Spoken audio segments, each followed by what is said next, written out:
स्वागत है दोस्तों आप लोगों का आपके अपने YouTube चैनल हिंदी मंथन पर। मैं रणजय सिंह आप लोगों का तहे दिल से स्वागत, अभिनंदन और वंदन करता हूं।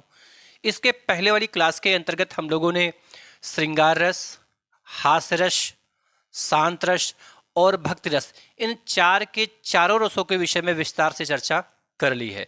अब हम लोग आज जो पढ़ने वाले हैं विभत्स रस है। कौन सा रस भैया? विभत्स रस। आइए हम लोग देखते हैं विभत्स रस के विषय में कि इसकी क्या खास खास बातें होती हैं। यदि आपसे पूछा जाए कि विभत्स रस का अस्थाई भाव क्या होता है, क्या अस्थाई भाव? तो विभत्स रस का अस्थाई भाव जो होता है वो जुगुप्सा व घृणा होता है। क्या भैया? जुगुप्सा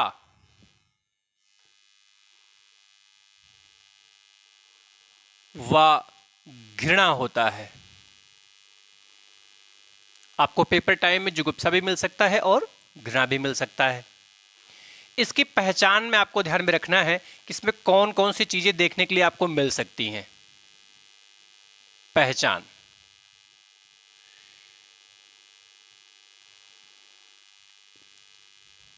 शरीर का छत बिछत वर्णन, शरीर के अंगों का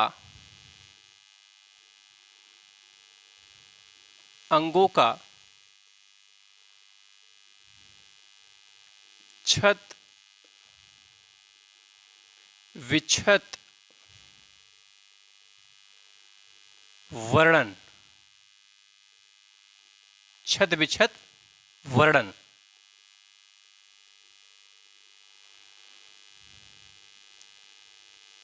कुत्ता, सियार,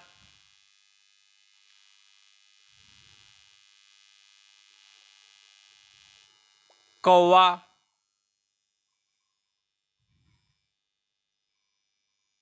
गिद्ध,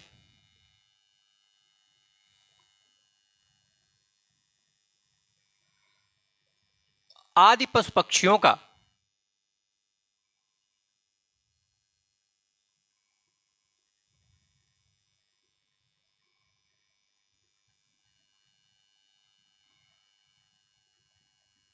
आदि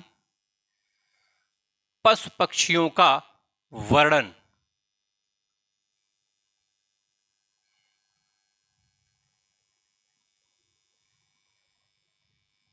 वर्णन। शमशान घाट का वर्णन,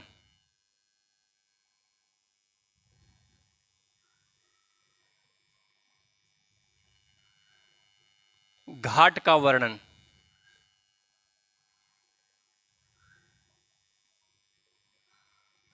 युद्धों का वर्णन,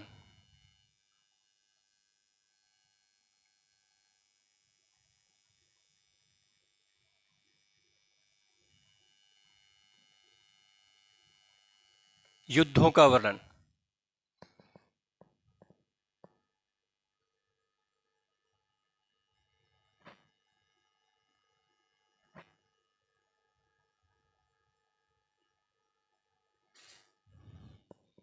मुर्दों का वर्णन,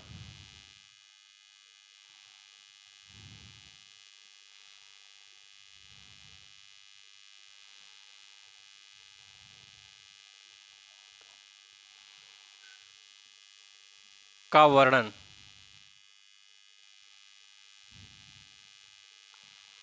अमांगलिक,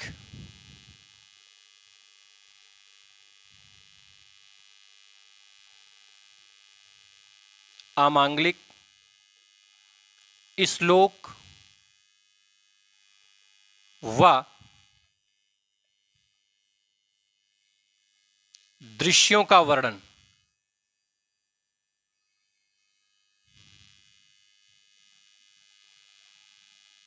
दृश्यों का वर्णन। कहने का मेरा अभिप्राय यह है कि जब हम लोग पेपर टाइम में उदाहरणों को देखते हैं तो उन उदाहरणों को देख करके हम लोग कैसे बड़ी सुगमता पूर्वक ये पहचाने कि इसमें विभत्स रस है या फिर नहीं। स्थितियां ध्यान से समझिए। अगर पंक्ति में विभत्स रस होगा तो कहीं ना कहीं आपको शरीर के अंगों का छत विछत रूप देखने के लिए मिल सकता है, या उस पंक्ति के अंतर्गत यदि आपको कुत्ता का, सियार का, कौवा का या गिद्ध का वर्णन देखने के लिए मिलता है तो भी दिमाग में लगाना कि वो विभत्स रस का ही उदाहरण बनने वाला है। यदि शमशान घाट का वर्णन दिया गया है, या युद्धों का सजीवता के साथ वर्णन दिया गया है, या मुर्दों का वर्णन दिया गया है, या आमांगलिक श्लोक या दृश्यों का वर्णन दिया गया है, तो दिमाग में लगाना वहां पर कौन सा रस होने वाला भैया, वहां पर विभत्स रस होने वाला है। बात समझ में आई? अगर इतनी चीजें आपको देखने के लिए मिल रही हैं किसी पंक्ति के अंतर्गत, तो दिमाग में लगाना इसमें से अब सारी चीजें तो इकट्ठा उपस्थित नहीं हो सकती हैं, लेकिन कुछ चीजें यहां से जरूर देखेंगे। 2-3 पॉइंट आपको एक ही उदाहरण में कम से कम दिख जाएगा, ठीक है? और जैसे ही आप उनको देखो तुरंत आप क्या कहो कि ये कौन सा उदाहरण होगा, ये विभत्स रस का उदाहरण होगा। पहचान समझ में आई? यदि विभत्स रस का उदाहरण होगा तो उसका जो अस्थाई भाव होगा, अस्थाई भाव जुगुप्सा या फिर घृणा होगा। उसमें शरीर के अंगों का छत बिछत रूप देखने के लिए मिलेगा। वहां पर कुत्ता, सियार, कौवा और गिद्ध जैसे पशु पक्षियों का वर्णन देखने के लिए मिलेगा, या तो किसी शमशान घाट का वर्णन देखने के लिए मिलेगा, या किसी युद्ध का वर्णन देखने के लिए मिलेगा। युद्ध का वर्णन मतलब युद्ध के वर्णन के समय वही मार काट वाली स्थितियां देखने के लिए मिलेगी, ठीक है? मुर्दों का वर्णन देखने के लिए मिलेगा, या अमांगलिक श्लोक या अमांगलिक दृश्यों को देखने के लिए यदि आपको मिलता है, या ऐसी पंक्ति में कहीं उपस्थित होता है ऐसी चीजें, तो दिमाग में लगाना कि वहां पर कौन सा रस हो रहा भैया, विभत्स रस हो रहा है। यहां तक की बात समझ में आई? आप इसका एक स्क्रीनशॉट लीजिए। आप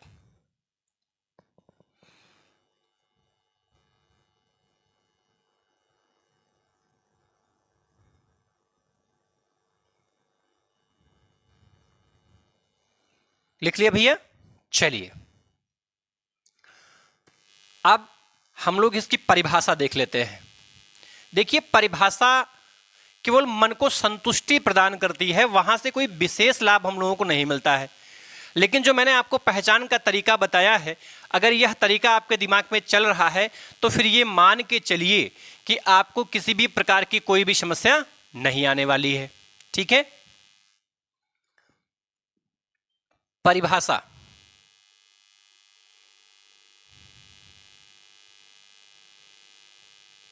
परिभाषा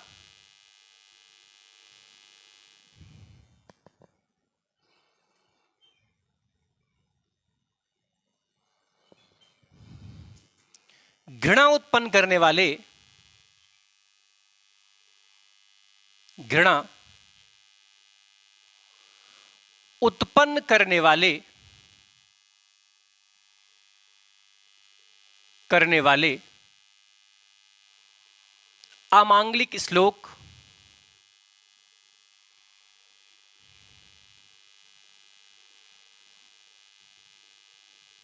अमांगलिक श्लोक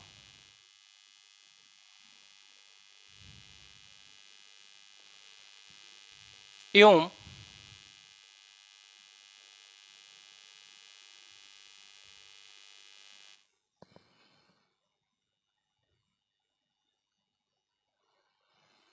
गंदे दृश्यों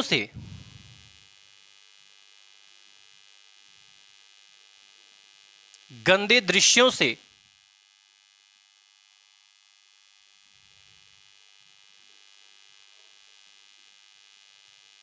मन में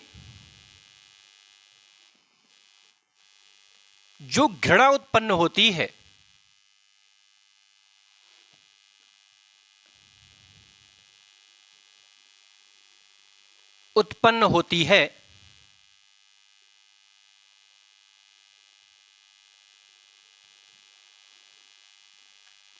उसे ही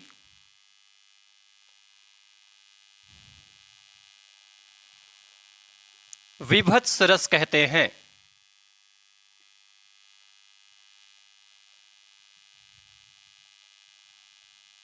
विभत्स रस कहते हैं।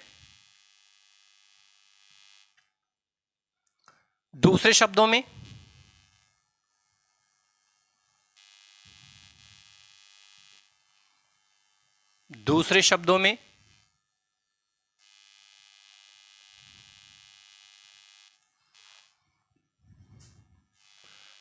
जब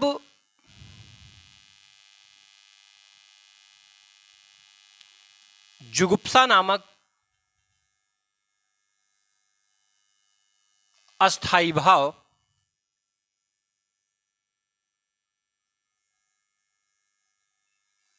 जब जुगुप्सा नामक अस्थाई भाव विभाव व अनुभाव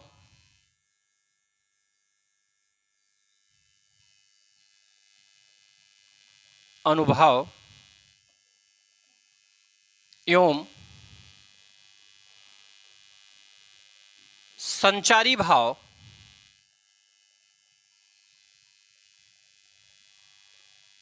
से मिलता है,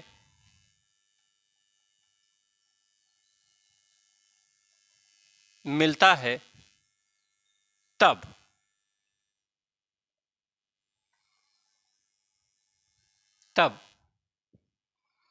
विभत्स रस की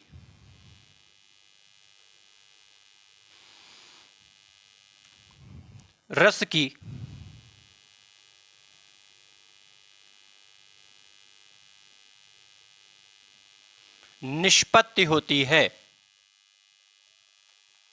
क्या होती भैया? विभत्स रस की निष्पत्ति होती है।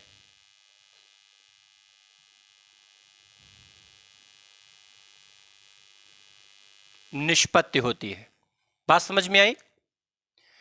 मैंने कहा कि जो विभत्स रस है, उस विभत्स रस का जो अस्थाई भाव होता है वो तो घृणा, जुगुप्सा और घृणा होता है। ठीक है।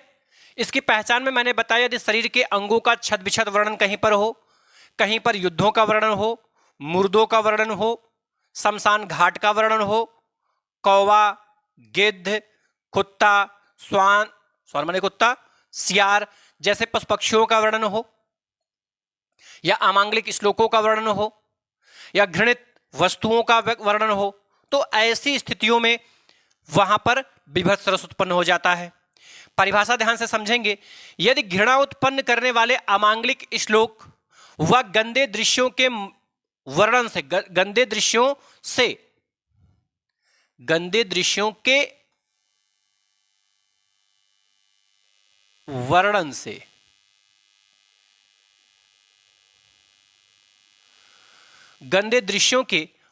से मन में जो घृणा उत्पन्न होता है, उसे ही हम क्या कहते हैं? उसे ही हम विभत्स रस कहते हैं। दूसरे शब्दों में, जब जुगुप्सा नामक अस्थाई भाव विभाव, अनुभाव एवं संचारी भाव से मिलता है, तब जाकर के निष्पत्ति किसकी होती है? तब निष्पत्ति होती है भैया विभत्स रस की। बात समझ में आई? यहां तक की बात समझ में आई? स्थितियां आपको बताते हैं कब विभत्स रस उत्पन्न होता है और व्यक्ति के मन में कैसे विभत्स रस उत्पन्न होता है। ध्यान से समझिए। मैंने कहा ना, या अमांगलिक श्लोक हो या फिर गंदा दृश्य हो। गंदा दृश्य समझिए कैसे विभत्स रस की स्थिति क्या उत्पन्न होती है, आपके मन में कैसे विभत्स रस उत्पन्न होता है।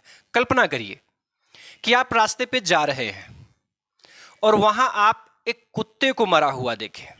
कुत्ता मरा ही ना हो, वरन सड़ गया हो और उसका शरीर पूरे रोड पर छत विछत रूप में फैला हुआ हो, तो क्या उसे देख करके आप वहां पर रुकेंगे और कहेंगे अरे वाह क्या महक आ रही? ऐसा कहेंगे कि वहां से चिल्ला के भागें, बड़ी तेजी से भागेंगे वहां पर? अगर कुत्ता मर करके सड़ गया हो, उसका अंग पूरे सड़क पर फैला हुआ हो, तो ऐसी स्थितियों में आप वहां पे रुकोगे कि वहां पे भागोगे? जाहिर सी बात आप भागोगे। तो आपके भागने का कारण क्या हुआ? उस स्थान से दूर हटने का कारण क्या हुआ? क्योंकि वो जो मर करके सड़ गया कुत्ता है, उस कुत्ते से आपको घृणा उत्पन्न हो रही है। बात समझ में आई? चोटिल कुत्ते से घृणा उत्पन्न नहीं होगा, लेकिन कुत्ता मर गया हो, मरने के बाद में सड़ गया हो और सड़ने के बाद में पूरे रोड में फैल गया हो उसका शरीर, तो ऐसी स्थितियों में जाहिर सी बात है उससे क्या उत्पन्न होगा? घृणा उत्पन्न होगा। ठीक है।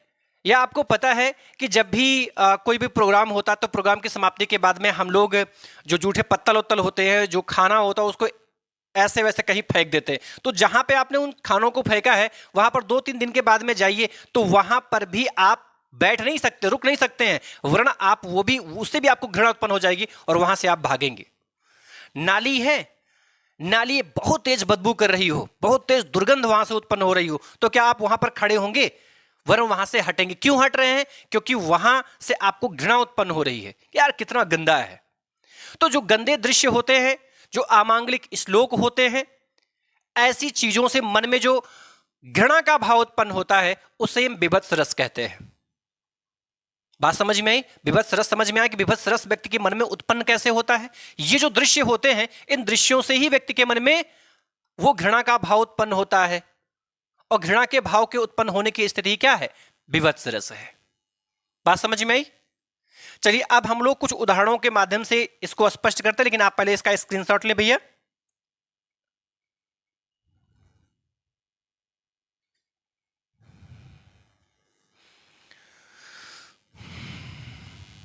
चलिए, सिर पर बैठ्यो काग,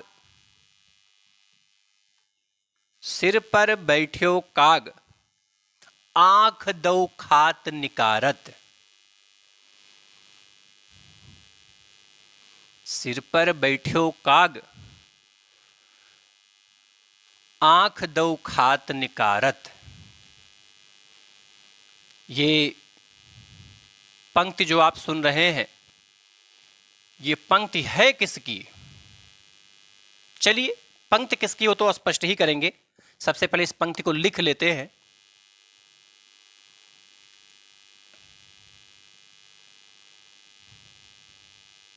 उदाहरण, सिर पर बैठ्यो काग, सिर पर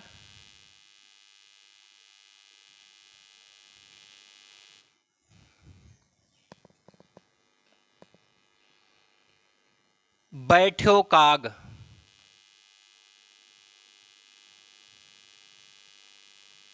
अब बताओ भैया, काग माने क्या होता है? काग माने क्या होता है? कौवा होता है।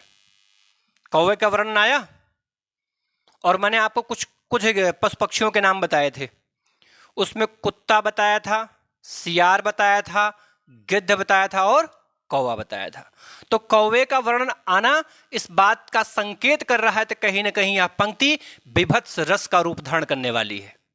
सिर पर बैठ्यो काग, आंख दो खात निकारत। आंख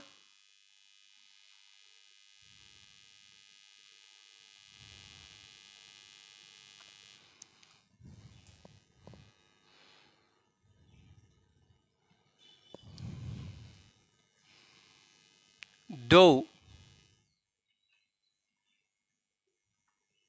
खात निकारत।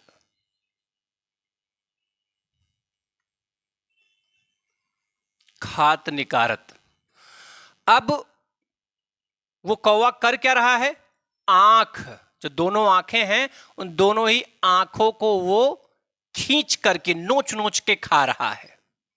कोई मुर्दा है, कोई शव है, तो मुर्दे का वर्णन यानी कि विभत्स रस, कौवे का वर्णन यानी विभत्स रस, और शरीर के अंगों का वर्णन यानी कि विभत्स रस। ये पहली ही लाइन इस बात को सिद्ध कर देती है कि इसमें विभत्स रस की ही स्थिति उत्पन्न हो रही है। बात समझ में आई भैया? खींचत जीभहि स्यार। खींचत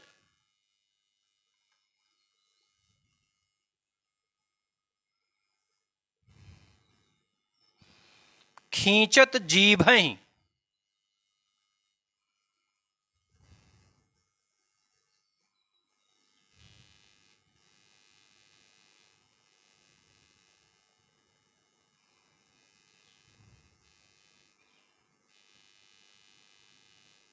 जीभहि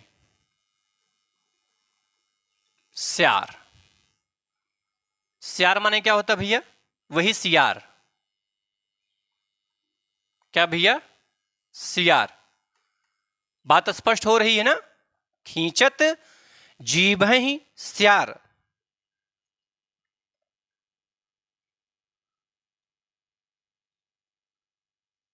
अति आनंद उर्धावत, अति आनंद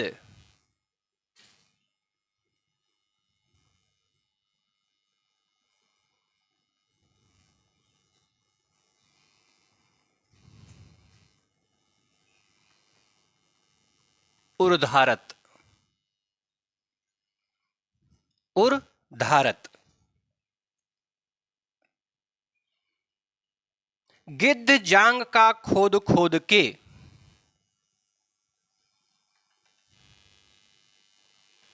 गिद्ध जांग का खोद खोद के, खोद के मांस उचारत, मांस उचारत। बात समझ में आ रही भैया? अब गिद्ध पक्षी भी यहां पर आ गया, यानी कि कौवा भी आ गया, सियार भी आ गया और गिद्ध भी आ गया। और शरीर के अंगों का वर्णन भी हो रहा है, छत बिछत शरीर के अंगों का वर्णन।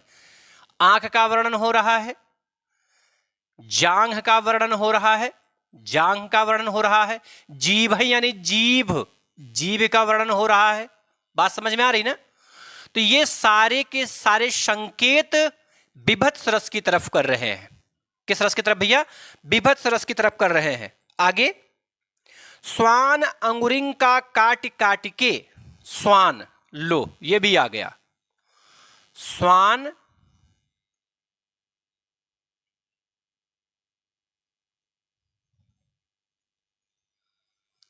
अंगुरिन का काट काट के,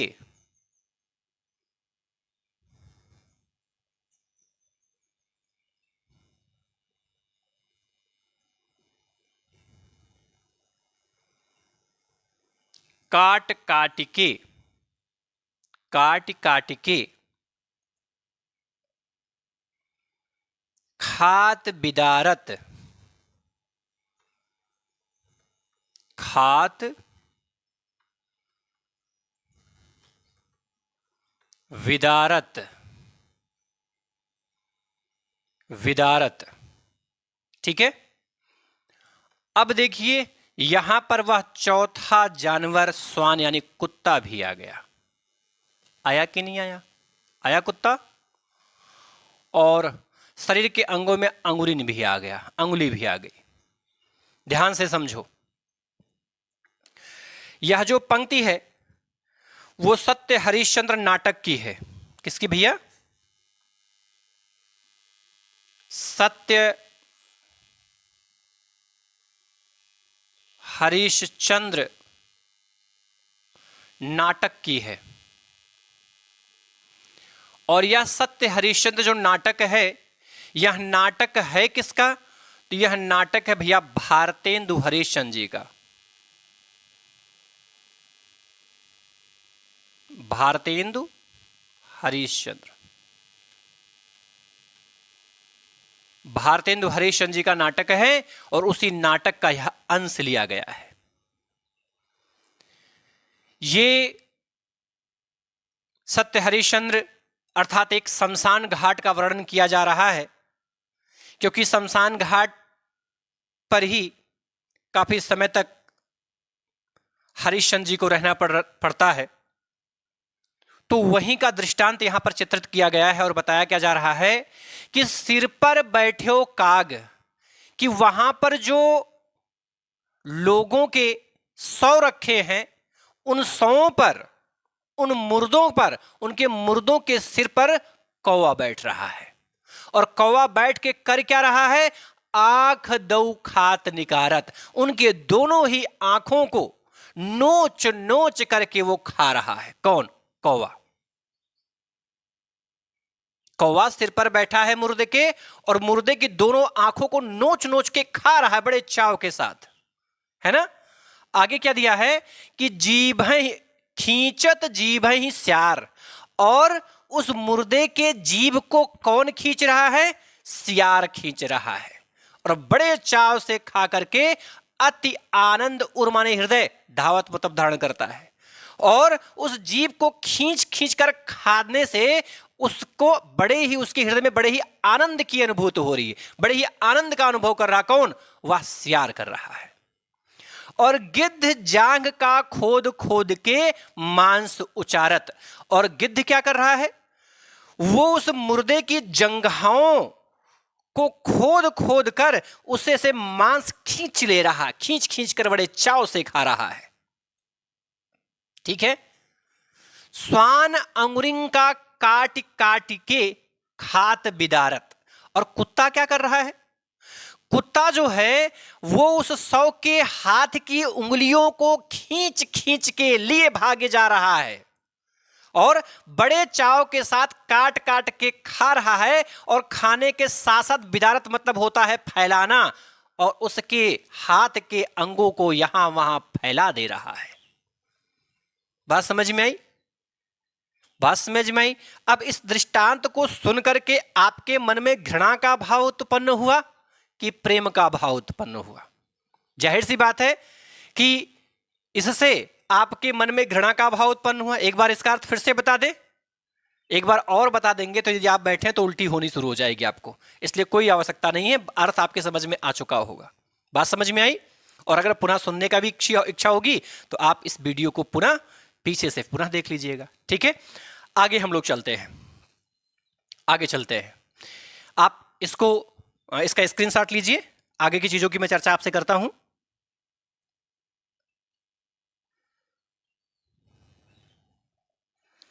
अगला उदाहरण है, आंख निकाल उड़ जाते।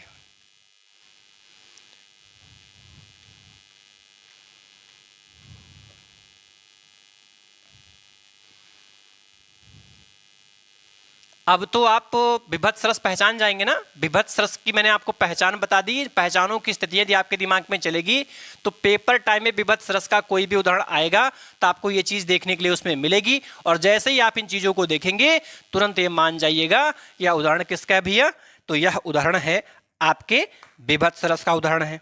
ठीक है, अगला उदाहरण हम लोग देखेंगे,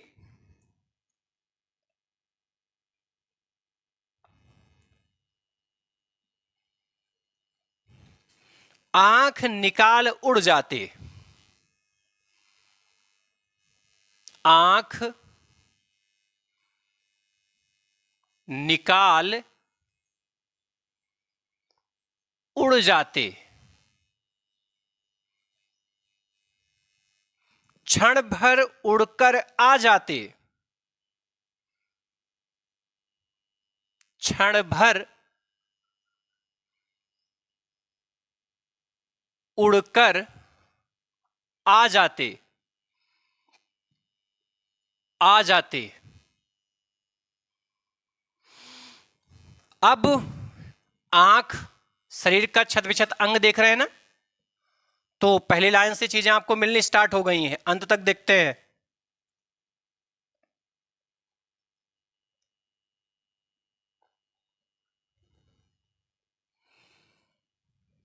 सौ जीभ खींच कर कौवे, सौ जीभ खींच कर कौवे, कुछ समझ में आ रहा? कौवे आ गया वो पक्षी, कौवा 4 लोगों का मैंने नाम बताया है। चुभला चुभला कर खाते,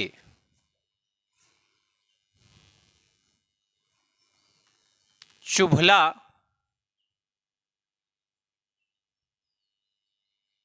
चुभला कर खाते, चुभला चुभला कर खाते। लो, कौवा भी आ गया, आंख भी आ गया, जीभ भी आ गया और सौ भी आ गया।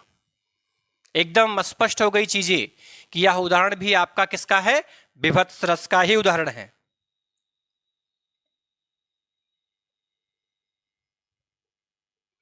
भोजन में स्वान लगे, भोजन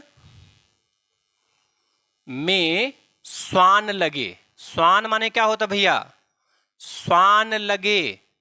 क्या उन 4 जानवरों में से ये भी आ रहा है? हाँ, स्वान माने कुत्ता होता है। क्या? कुत्ता। कुत्ता भी आ गया और कौवा भी आ गया। ठीक है, कुत्ता और कौवा आ गया, यानी चीजें स्पष्ट हैं कि यह होने वाली क्या है? बीभत्स रस।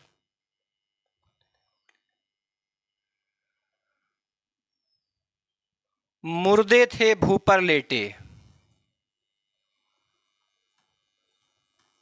मुर्दे थे भू पर लेटे।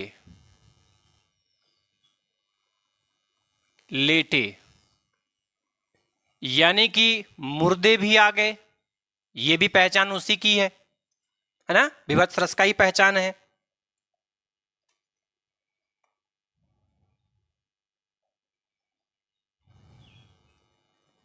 खा मांस चाट लेते थे। खा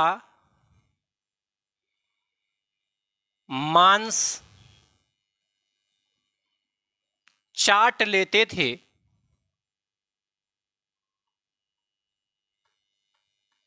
लेते थे। खा मांस चाट लेते थे।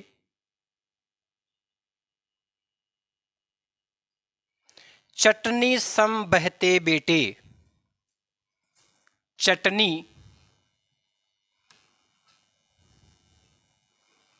सम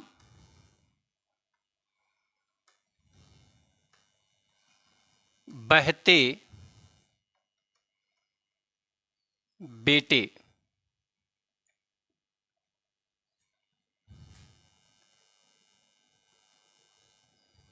ठीक है, अब आप दृष्टांत को ध्यान से देखें तो यह पंक्ति जो है वो श्याम नारायण पांडे जी की है। पंक्ति किसकी है? श्याम नारायण पांडे।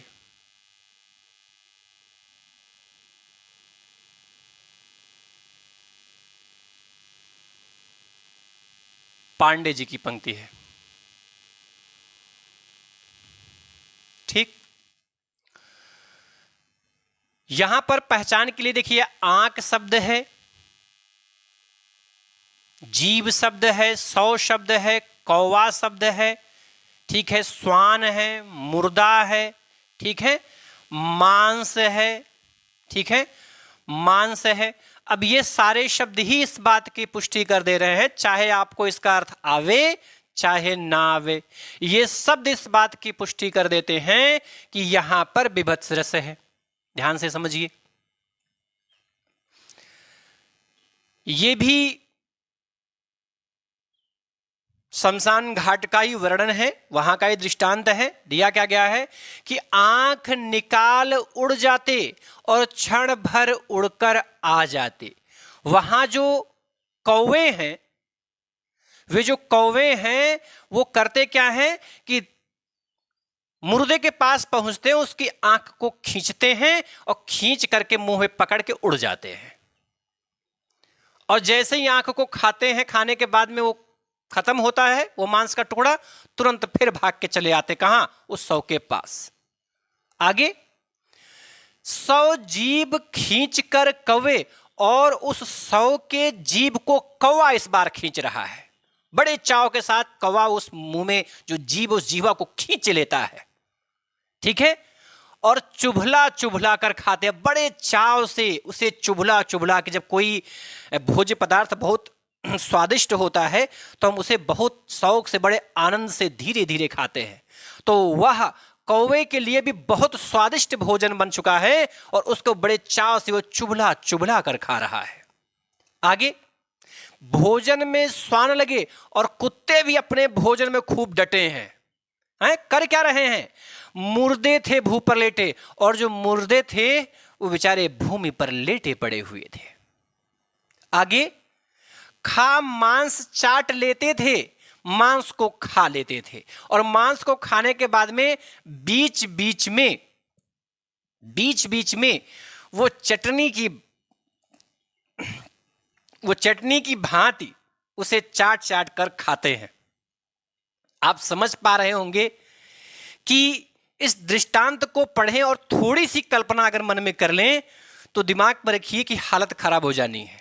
इस बात की पुष्टि हो रही है कि यहां पर कौन सा रस है, तो यहां पर भी भैया विभत्स रस है।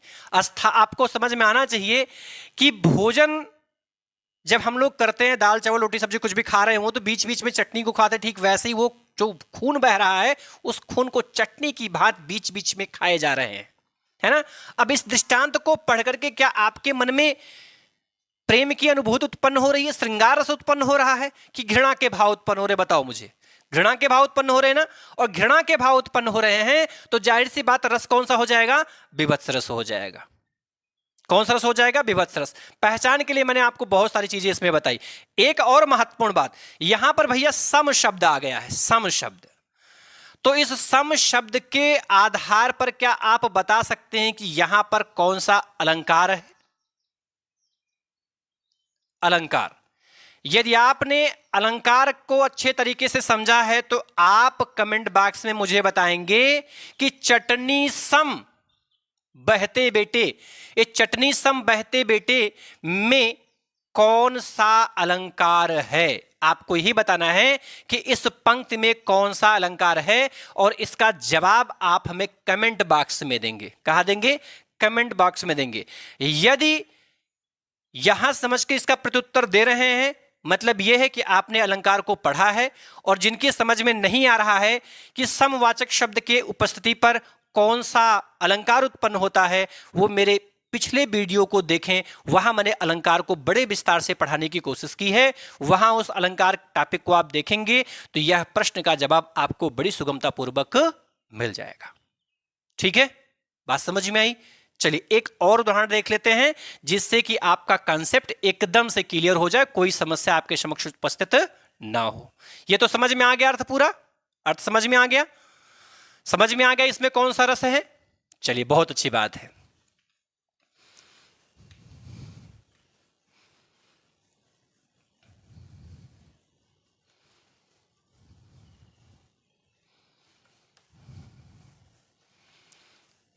आगे अगला देखेंगे,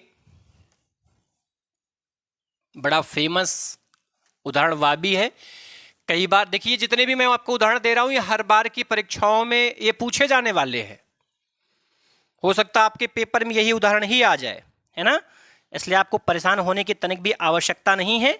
आप तो केवल ध्यानपूर्वक इसे पढ़ें और समझने की कोशिश करें।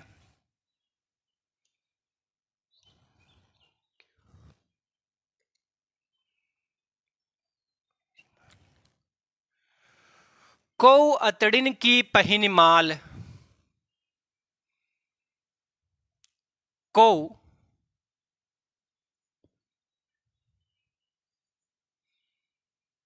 अतड़िन की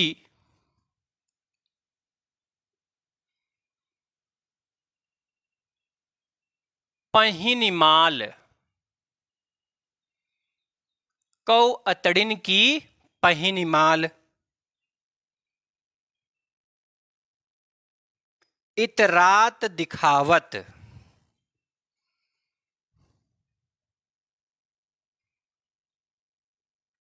इतरात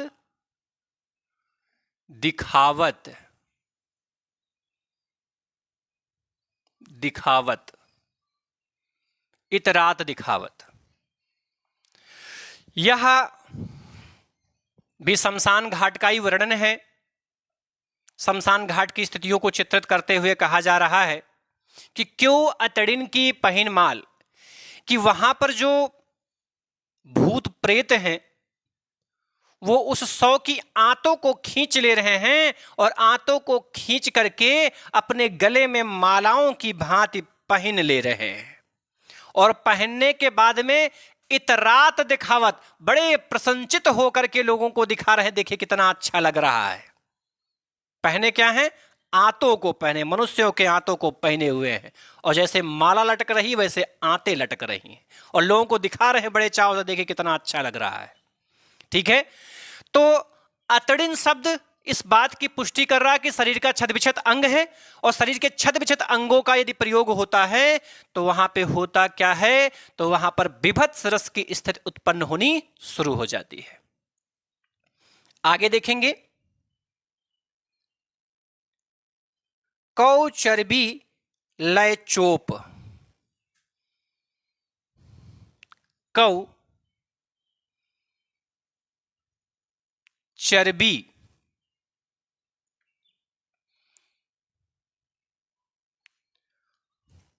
कौ चर्बी लय चोप। लय चोप, चोप माने क्या होता है भैया, पाउडर। क्या होता है, पाउडर। और कुछ लोग क्या कर रहे हैं कि उस सौ की चर्बी को लेकर के पूरे चेहरे में लगा रहे हैं, लय चोप। ऐसे जैसे हम लोग पाउडर लगाते हैं, ठीक वैसे वो भूत प्रेत क्या कर रहे हैं, उस 100 की चर्बी को लेकर के पाउडर की भांति अपने चेहरे पे लगा रहे हैं।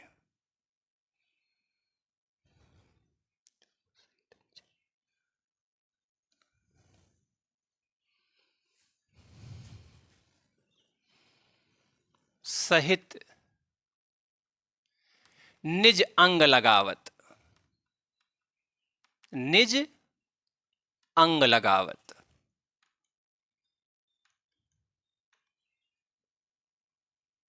अंग लगावत, वो जो चर्बी है उस चर्बी को पाउडर की भांत लेकर के अपने संपूर्ण अंगों में मल ले रहे हैं। ठीक है। कौ मुंडन लय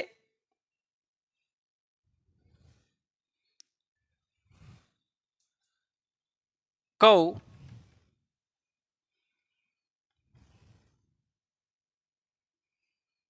मुंडन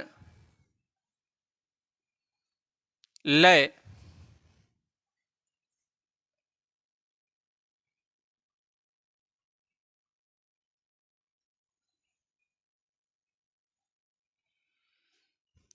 गान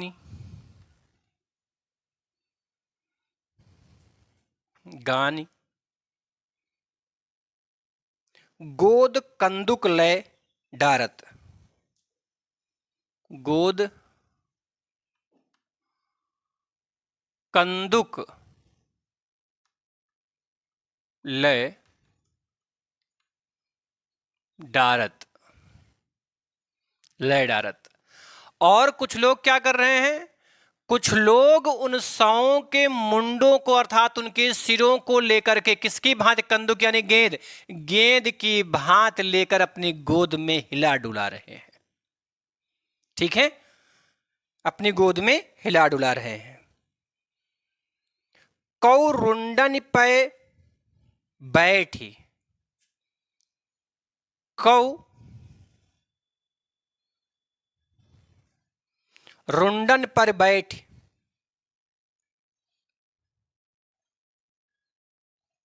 रुंडन पे बैठ। रुंडन माने क्या होता है भैया, रुंडन माने होता है पेट। क्या होता है भैया, पेट।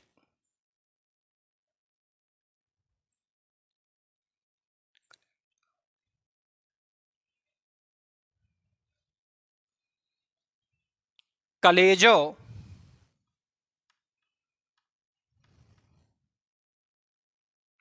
फारी निकारत।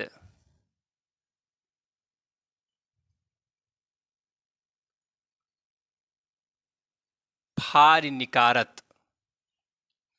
रुंडन माने क्या होता है, पेट।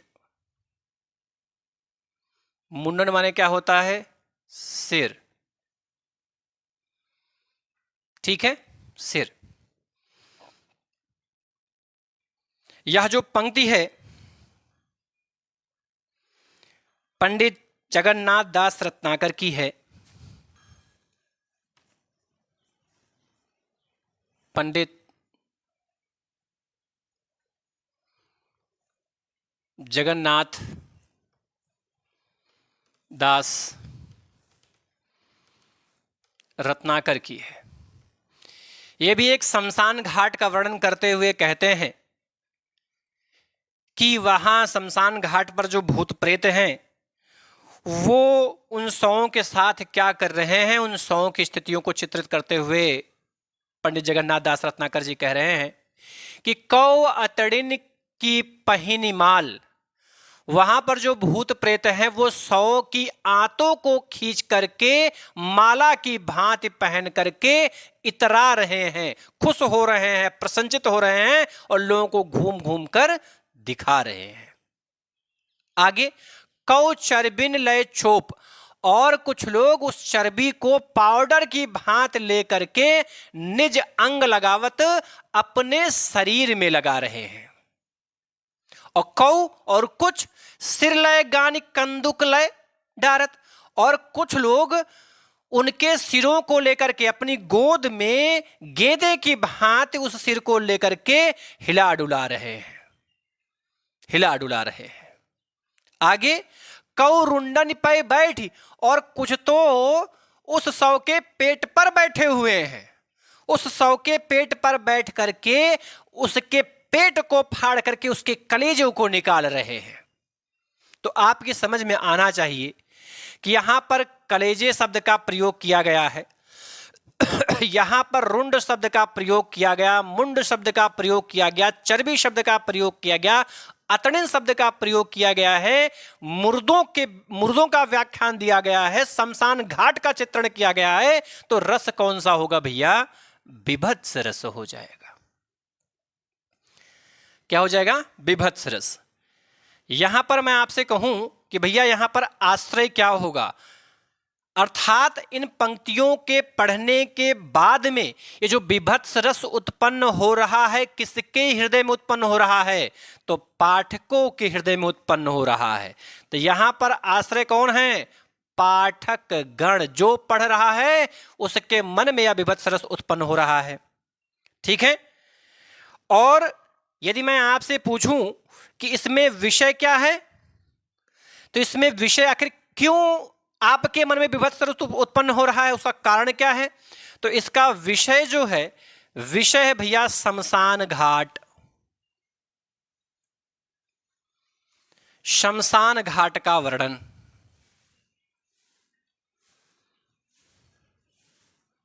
घाट का वर्णन।